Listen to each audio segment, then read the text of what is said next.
Si vous vous rappelez bien, dans les vieilles séries américaines, on avait toujours un personnage qui avait un bouton la veille d'un jour très important. Et souvent, le chocolat ou un truc dans le genre, c'était la cause, ou le coca. L'acné touche 80% des Français à un moment de leur vie et les facteurs peuvent être différents. Et l'un des facteurs les plus communs et qui est souvent négligé, c'est la consommation de sucre. On sait tous plus ou moins que le sucre c'est mauvais pour la peau, mais les dermatologues commencent à peine à se rendre compte de pourquoi. Mais d'abord, comment se développe l'acné ?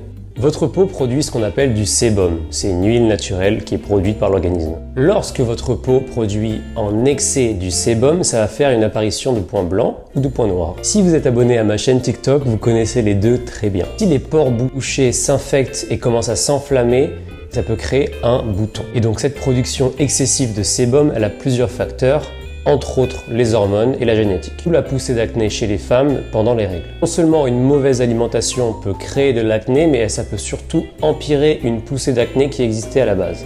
Mais pourquoi ? Le corps va absorber le sucre, donc le glucose, plus rapidement parce qu'il a un indice glycémique élevé. On consomme du sucre ou des aliments avec un indice glycémique élevé, le corps va surcompenser avec de l'insuline. Cette insuline peut contribuer à un déséquilibre hormonal. Elle va stimuler la production d'hormones androgènes, donc des hormones sexuelles, ce qui va aussi stimuler la production de sébum.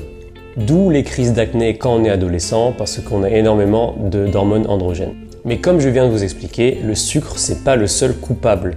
Il y a une énorme liste d'aliments avec un indice glycémique élevé qu'il faut à tout prix éviter si vous êtes en proie à une poussée d'acné. Avant de faire la chasse aux glucides, sachez que c'est essentiel dans une alimentation équilibrée, mais tous les glucides ne se valent pas. Par exemple, vous avez sans doute entendu qu'une tranche de pain complet est bien meilleure qu'une tranche de pain blanc. Une glycémie élevée va induire des inflammations et des gonflements de la peau. Et surtout, une alimentation riche en sucre peut, dans certains cas, résulter en une résistance à l'insuline. Donc c'est la situation que vous ne voulez pas du tout, le diabète. Si vous devenez résistant à l'insuline, votre corps va accumuler du sucre dans le sang et ça va mener à un diabète de type 2. Bref, on parle, mais quels aliments éviter ? Comme je l'ai dit, si vous voulez éviter votre poussée d'acné, il faut éviter les indices glycémiques élevés. Les premiers dans la liste, ils vont pas du tout vous étonner, mais on va voir ensuite que certains aliments sont surprenants. Fast food.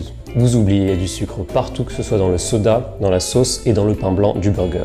Les céréales du petit-déj, est-ce que j'ai besoin d'expliquer pourquoi ? Les pommes de terre, eh oui, les pommes de terre, indice glycémique très élevé, donc favoriser les patates douces. Le riz blanc et ses dérivés, donc les galettes de riz, même s'ils ont un effet un peu healthy, pas trop en fait. Les produits laitiers sucrés, évidemment. Le pain blanc comme on a dit précédemment. Les fruits séchés parce que c'est des bombes de sucre.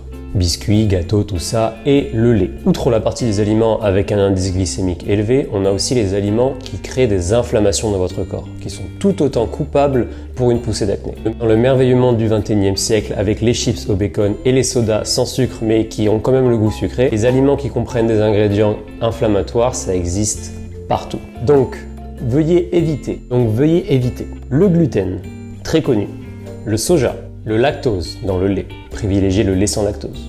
Le glutamate, alors le glutamate, ça ressemble à une espèce de poudre de paillettes blanches qui est très souvent utilisée comme épice en quelque sorte dans certaines cuisines asiatiques.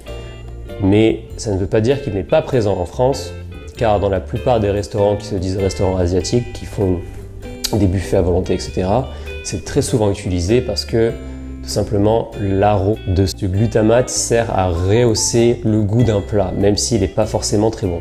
Et les sulfites qui sont souvent présents dans la charcuterie. En gros, la meilleure façon de remplacer son alimentation inflammatoire et à indice glycémique élevé, c'est tout simplement de prendre des aliments avec un indice glycémique bas. Mais on a aussi les flocons d'avoine, les carottes, les épinards, tous les fruits imaginables. Les fruits, j'ai bien dit les fruits parce que les jus de fruits c'est aussi sucré que ça. Bref, j'espère que vous avez pris des notes et j'espère que vous allez essayer de comparer cette vidéo avec votre alimentation de tous les jours. Essayez de faire des expériences pour voir si vous réagissez à tel ou à tel ingrédient. On se revoit sur TikTok et Instagram. C'était à dans 2 jours.